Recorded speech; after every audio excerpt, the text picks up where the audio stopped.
give a person a job to do, of course, you have to also watch them. You have to make sure that you get them to give account of what the job that you've given them to do. So there's like an assessment of sorts, and that duty falls on us as Nigerians, the public, to make sure that whoever is in government gives account. Now, we're going to be talking about accountability here in terms of COVID-19. Now, let's not forget that when this pandemic hit, a lot of monies were donated from north, south, east, west, China, and the US, and even within the country, banks and industries and companies were giving out monies to federal government, and these monies ran into billions. But the question is, where did the money go? So we're following the money today, and my guest is Hamzat Lawal. He is the chief executive of Code, and he's also the founder of Follow the Money. I've spoken to him twice since I've met him. And today we want to talk about something that they have spun into action. Apparently, SERAP and Follow the Money have been asking federal government and the CBN questions, the Ministry of Health also, about monies that were given for COVID-19. How have these monies been used? The federal government came up with a story of, still feeding school children, even when children were at home, when the whole country was on lockdown and people were not going anywhere. We still heard that they were feeding children. So they're asking, where's the money? How did you spend these monies? The people that you said you gave palliatives to, how can we track them? How can we trace that these monies really went to them? What were the procedure? What's the data, that is involved in making sure that all of these monies were properly given to people? How was it done? So these questions have not necessarily been answered. The federal government has given a response, but my guest is going to be doing more of the talking because he's the guy that does the dealings with the numbers. Unfortunately, we don't have SERAP here, but Follow the Money in collaboration with SERAP have been having these calls on the CBN, on the federal government, asking where did the money go. Remember when the government said there were going to be palliatives? Did you receive any? Have you seen any palliatives? Do you know someone who got these palliatives? How far did these palliatives go? How were they done? Were they done in states, in local governments, in wards? How was it done? These are questions that SERAP and, of course, the Follow the Money are asking. And it is our duty as Nigerians to also ask these questions. We have representatives, we have senators, we have governors, we have commissioners, we have people working in our local government areas who are councillors and local government chairmen. Are we asking the right questions, or do we just murmur and complain about the fact that our monies are being used, or federal funds or state funds are being looted?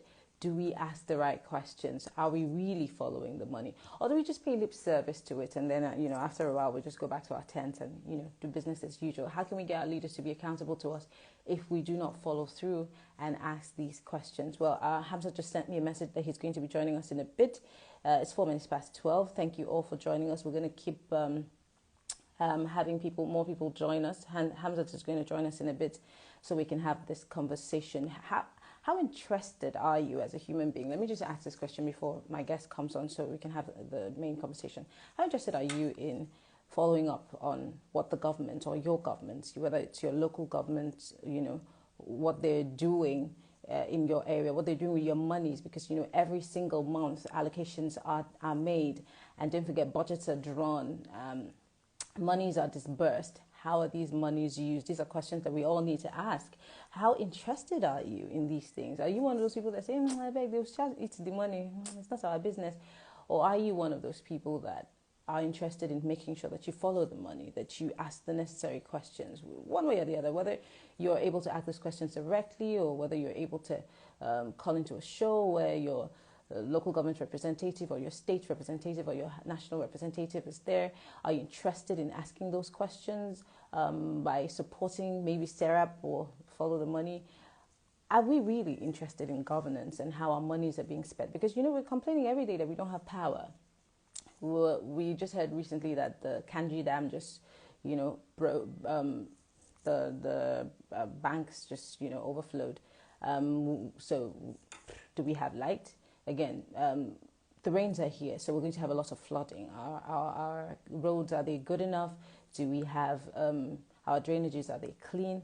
Some of these things are questions that we need to ask ourselves. Are we really interested in asking for accountability as Nigerians. How interested are we in these things? Hamzat is joining us in a bit. He just asked us for a few seconds. So soon he will join us. So we're following the money.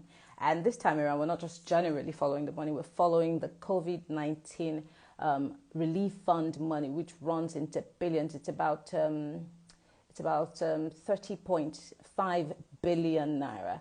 And the federal government is yet to give us a detailed account of what they've used these monies. We want to find out what the spendings have been. Don't forget the school feeding. The federal government said they were still feeding kids even when kids were home, especially in states that were on lockdown. The federal government have talked about palliatives to people.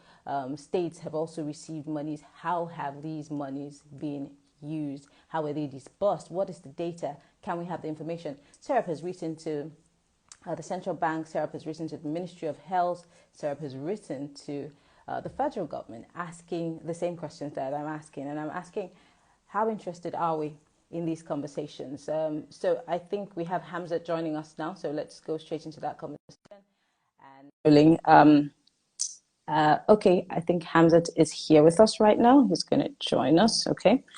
So we're following the COVID-19 money. Hello, Hamzat. It's good to have you join us. Hi, how's it going? Sorry, I'm joining you late. Oh, that's fine. I told them that you asked for a few minutes before joining us. So great to have you here. So before you came in, I was giving people a background, to the conversation. We're always following the money, whether it's money for healthcare, whether it's money for education. But today we're deciding to talk about the COVID-19 monies because it's very important. As much as we are trying to fight this pandemic, we want to make sure that the best practices are involved in doing all of this. So Hamzat, thank you for joining us. For those who are watching, Hamzat Lawal is the founder of Follow the Money. He's also the chief executive of Code. Hamzat, thank you very much for joining us. I know that this was very short. I didn't really tell you early enough that we're going to have this conversation, but it came up. Thank you for showing up. Give us a background to why you decided to have Follow the Money. What exactly is the idea behind it, for those who don't know? So Follow the Money is now the fastest growing Pan-African grassroots movement that started in Nigeria. I'm always excited to say this. Now Follow the Money is in 9 countries, 8 in Africa and then Pakistan. Follow the Money tries to answer where funds are coming from, where they're going to, but most importantly, how judiciously these funds are being utilized, particularly at the grassroots.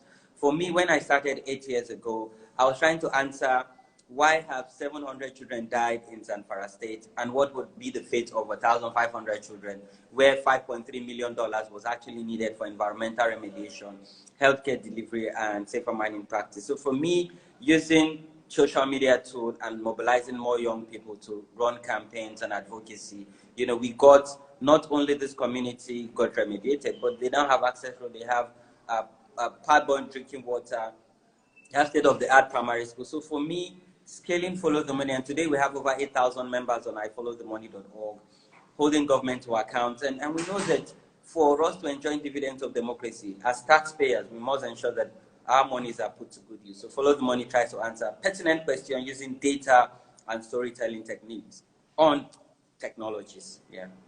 Interesting. And that's the basis for this conversation. So we're following COVID-19 money.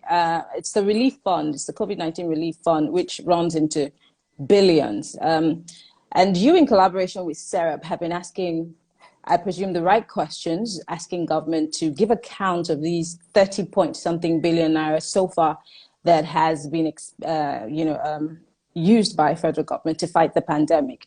I know that the first group of people that you petitioned was the Ministry of Health over its failure to account for the COVID-19 monies. And you argued that, there has to be transparency and Nigerian people have the right to know what these monies were used for. What was the response of the Federal Ministry of Health to you after this petition was sent to them? After the index case in Nigeria, and for us, we were fighting 2 pandemics in Nigeria. One, we were fighting COVID-19, and then we're fighting fake news. Because fake news have really impacted, even the fight against COVID-19. And for us, we wanted to rebuild public trust, ensure citizens' engagement, because if everyone was practically at home, businesses were, crippled, And we were not really experiencing a healthcare emergency. There was a humanitarian crisis. There was an economic crisis. There was a health crisis and a social crisis because we couldn't even interact anymore in person. So we had to go virtual. So for us, we wanted to entrench the principles of accountability in the entire value chain, but holding government to account on this public response and during this pandemic. So we wrote a freedom of information request to the Ministry of Health and said, how much have you had access to, both by international aid organization and by the federal government? We know that Jack Ma also sent in donation, face masks, testing kits. How are you going to distribute this equipment to ensure that it goes to the entire state? We also wrote to the Ministry of Humanitarian Affairs because they were coordinating the distribution of palliative, even beyond the conditional cash transfer, which I call the conditional cash payment, because if it's a transfer, it's supposed to move from one bank account to another, but they're paying in cash. And so we wrote, how are you coordinating humanitarian response and distributing palliative? We wrote to NCDC, who is, on the front line. We wrote to other government MDAs, particularly also to the Ministry of Finance, because we said to the Ministry of Finance, can you aggregate publicly the information on how much has been generated, income, how much has been expended, and to whom? Because during the crisis, there was a lot of procurement in emergency. Yes, the Bureau of Public Procurement published the guideline. ICPC published their guideline. EFCC was also engaged in this monitoring and tracking. But for us, we told the Ministry of Finance, can we have publicly aggregated data on income, expenditure, and for what purposes? Because if you're procuring, corruption strives during procurement. Over 90% of corruption actually happened during procurement. So we're saying, can we even know the beneficiaries of this procurement? Who are procuring this healthcare equipment? And so we can also know if Nigerian people are getting value for the money that government have generated. And then the Billionaires Club, I call them the Billionaires Club, the Dangote, the Otadola, everyone was donating 1 billion, 1.5 billion as individual. Then you have public institutions, banks, and other financial institutions also donating. And we're saying, and then they formed Kakoivi, which is being co-chaired by Aliko Dangote Alhaji and CBN Governor Emefiele. And they reached out and said they were going to account for every single money that have been generated under Kakovid. Under Kakovid, so far, they've generated over 35 billion. They have a target of about 45 to 50 billion. And they're telling the Nigerian people, they're telling citizen movement like us, oh, this is how much we're spending. This is how we'll hand over, when we set up a treatment center to the government.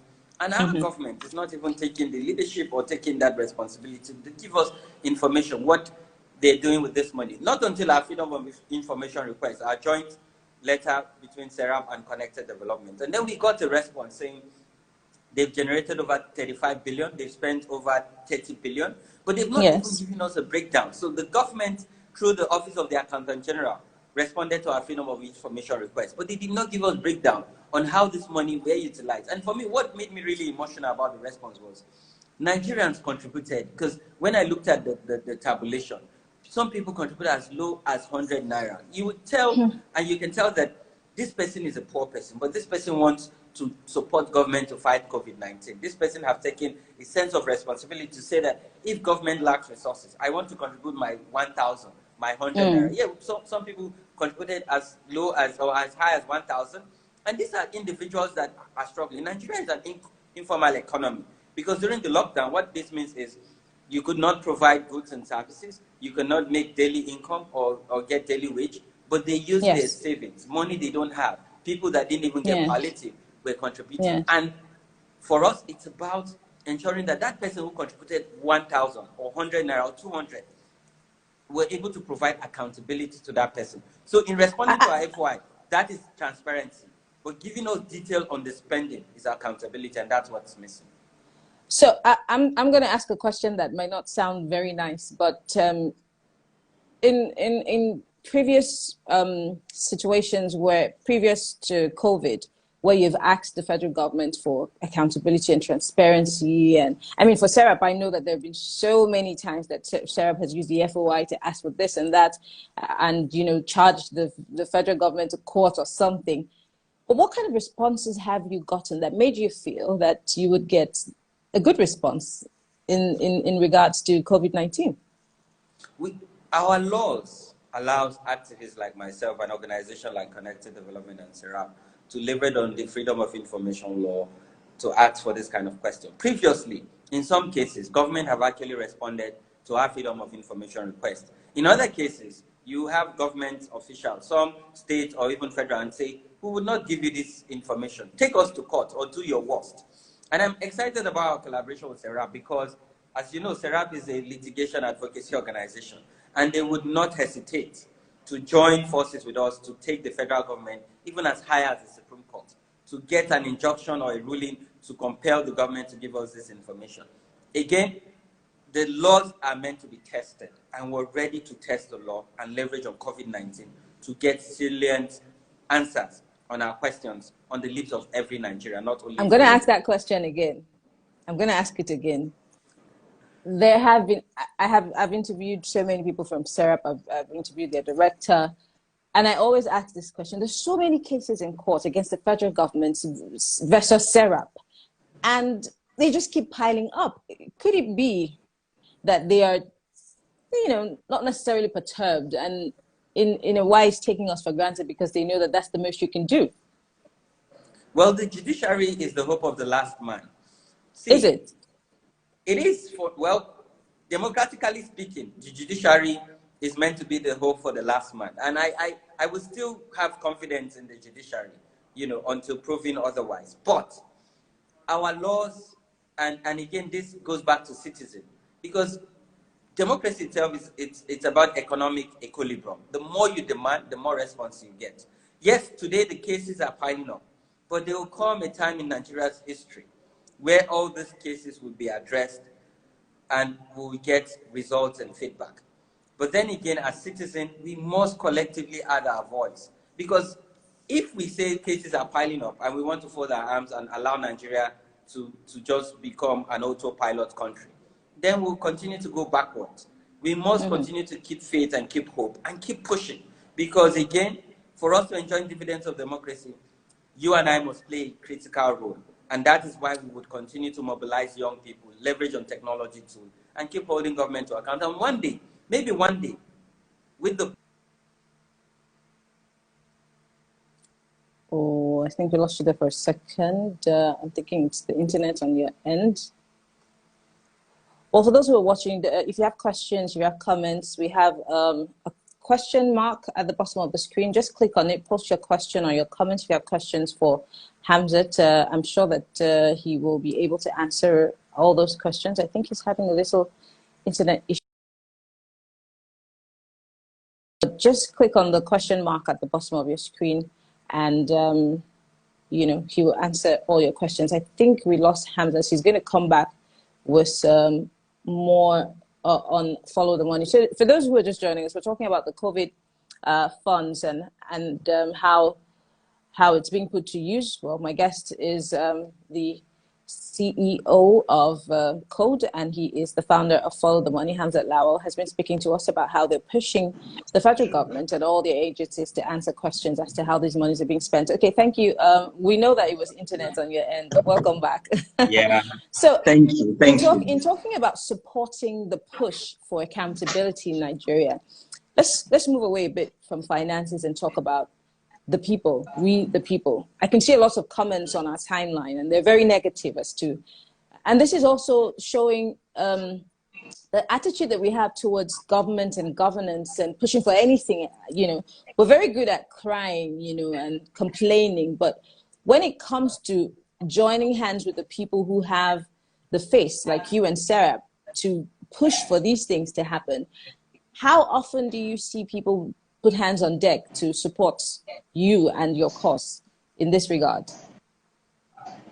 I think for us, what keeps us going is the support and goodwill we're enjoying from the people. Yes, we're a citizen-led movement. We're a voice for citizens, particularly people at the grassroots. And I could understand the frustration. I can understand the bitterness of the Nigerian people, because over the years, they've lost trust in public institutions. Nigeria have been intertwined with high level corruption. with lack of justice. So I can understand, and even during a pandemic like this, you still. I think we lost you there again. Well, hopefully we can get you back. I think the internet on your end is a bit tricky. But let's see if we can have you back quickly. If you have questions, guys, if you're watching us,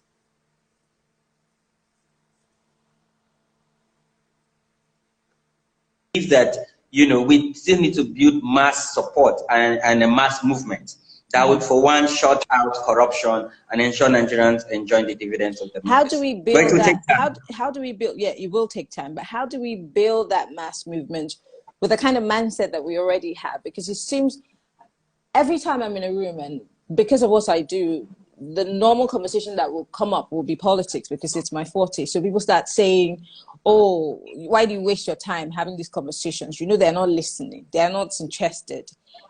And so it already shows you that we have somewhat jettisoned that idea that there might be a change someday in this country. So how do we build that group of people if we cannot first clear this mindset, for the want of a better word?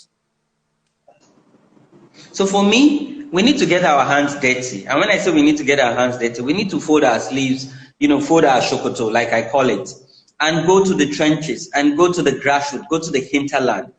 See, to change this mindset, we need to take what we know to the people who matters and who count. Because when push comes to shove, we go to the pool. Who are the people who actually queue up and cast votes? They're the people at the grassroots. But we need to use data. We need to use evidence to tell stories and give hope. Because again, our role is to sell what does not exist, which is hope. And the only thing that keeps mankind going, even with the face of the pandemic, is the fact that collectively we must continue to embrace hope, and hope that we will get a cure, and hope that we will get answers to these questions. But for me, it's using data, because information itself is power. And the biggest tool even around the world is big. Now we're talking about big data and technology.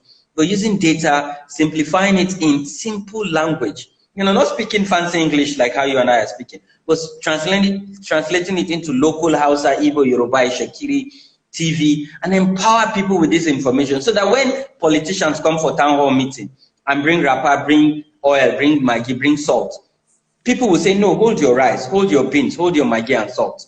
What would you do to ensure we have good rules? What would you do to ensure we have security? What would you do to ensure that our primary health care is functional? Our primary school are working, girls go to school. What would you do to ensure that we have a law that ends child marriage? So again, when you empower people, then they can start demanding, because I cannot be everywhere. Connected development cannot be everywhere. But if we have citizens who are equipped with knowledge and the tool to ask the right question, then I can retire and maybe go and start lecturing in the university. Interesting. Equipping people and empowering people have different, definitions in Nigeria. When you hear empowerment in Nigeria, generally, a politician is coming to give money or rice or rapa. That's one thing. Again, there are a handful of people who you are making reference to who can carry on this message or this mandate that you have. Well, just a percentage. But the average Nigerian out there, who, like the people you refer to who go to the polls, are the people who are hungry, the people who need government the most. And these are the same people who would be ready to take 5,000 Naira because they don't have access to information. Now, the empowerment should be coming from those politicians.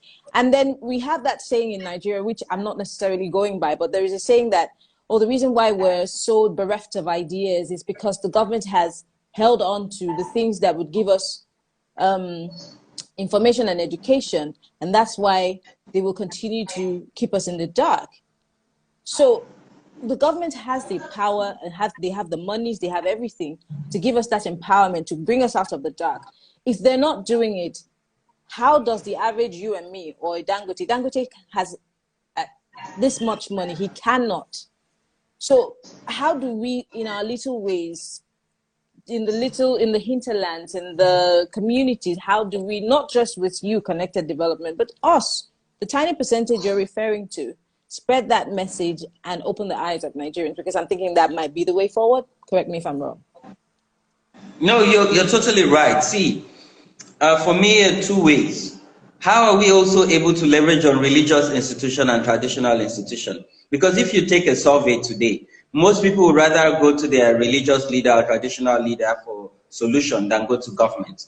And we must understand that government does not have money. It is the people that have the wealth and the resources and have now entrusted it through the ballot to a few individuals to manage this wealth and mobilize more wealth that should go around.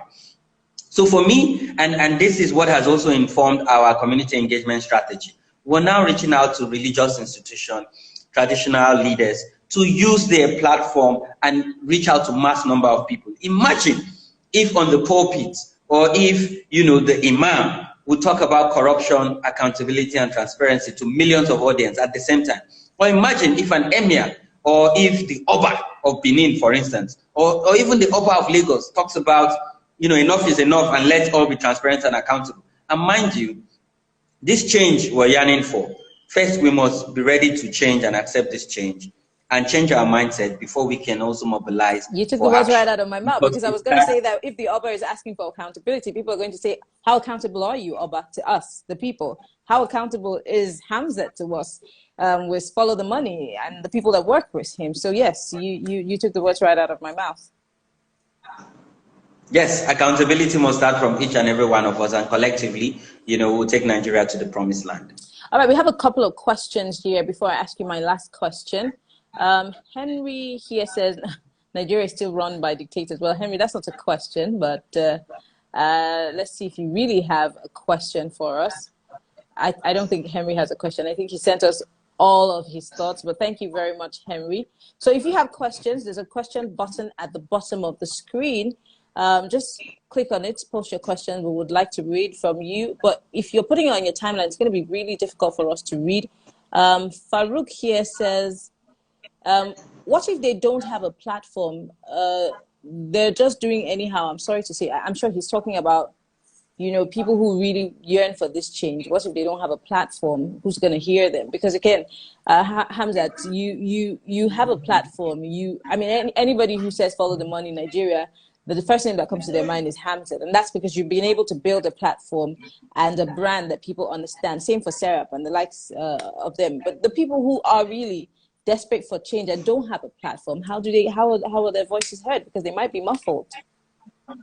You know, the interesting part is, Mimi, the interesting part is, in as much as I have a platform, I only have one vote, same as everyone, same as the ministers, senators. That alone is a platform, because the ballot does not discriminate. We all have one vote. But as much as, yes, I can identify with that question, I think that also, when you talk about platforms, we have age grade group. You know, we have community-based association. We have even, you know, tenant-based association. We need to start redefining leadership.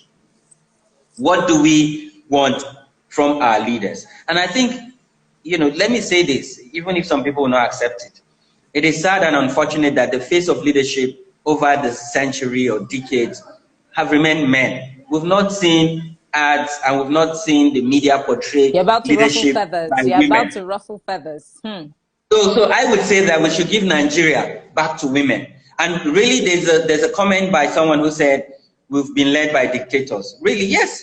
All our leaders are rulers. They're not leaders, they're rulers. They've been ruling us. So we need to give Nigeria back to women who are natural leaders and will take us to the promised land, because women are born natural leaders. I'm sure your wife is going to love you for this, but there are lots of men who are going to come for you right after this. I mean, it's even very difficult to allow a woman to do her dream job or to be a working woman after she has kids. You know, the man starts coming at her like, you need to leave this work and take care of these children.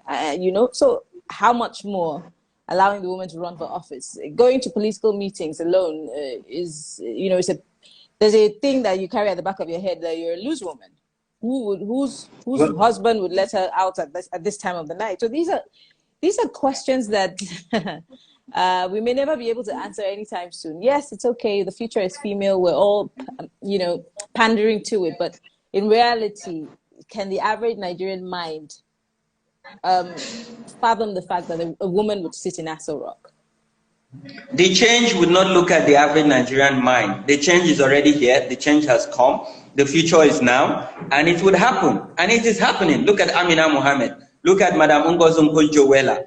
These women are not accepting the norms. And look at the young feminists we have.